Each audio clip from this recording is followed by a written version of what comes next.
In the small town of Millbrook, Texas, there was a cobbler named Walter Hayes. Every morning, he sat on the same wooden stool outside his shop, hammering soles onto boots that other men wore to jobs he could never afford to dream about. Walter's hands were cracked from leather and thread, and his income stayed thin, no matter how early he opened or how late he closed.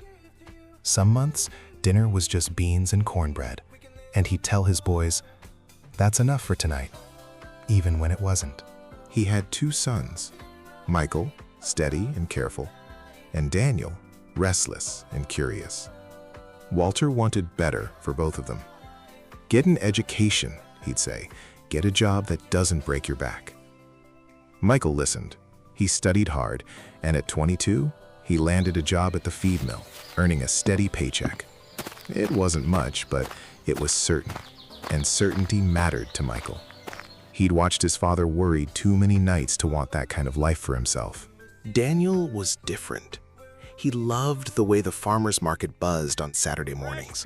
The smell of ripe peaches, the shouting, the laughter carrying over the stalls. One afternoon, he asked his father, "Why do we always have just enough? Why not more?" Walter didn't have an answer. He just kept hammering. The question stayed with Daniel long after that afternoon. He started waking before sunrise, walking 2 miles to Old Man Ferris's orchard to ask if he could buy peaches on credit and sell them at the market. Ferris laughed at first, but something in the boy's eyes made him say yes. Daniel built a small wooden cart from scrap lumber his father gave him. His first Saturday, he sold every peach he had. It wasn't a fortune, just $40, but it was the first money he'd ever earned that felt like his. He didn't get rich overnight. Some weeks, the fruit spoiled before he could sell it. Some weeks, nobody came at all. But he kept showing up. He learned which fruit sold best in the summer heat, how to talk to customers, how to swallow disappointment and try again the next Saturday. Over 2 years, the cart became a small stand. The stand became a tiny front store next to his father's shop. He never made headlines. He never bought a mansion. But by his mid-20s, Daniel was earning enough to help his father retire from the cobbler stool, something Walter never thought he'd live to see. Michael, meanwhile, had risen to shift supervisor at the mill. He had a modest home, a wife, 2 kids, and a steady sense of peace that came from knowing exactly what tomorrow would bring. 2 very different paths, 2 very real kinds of success. One Sunday, the brothers sat with their father on the porch, watching the sun dip behind the grain silos.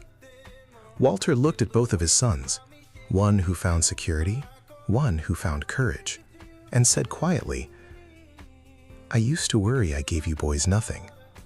Turns out, I gave you enough to build something." Daniel smiled. "You gave us a reason to try, Dad. That was enough." Michael nodded. "And you never once let us think trying meant sure success.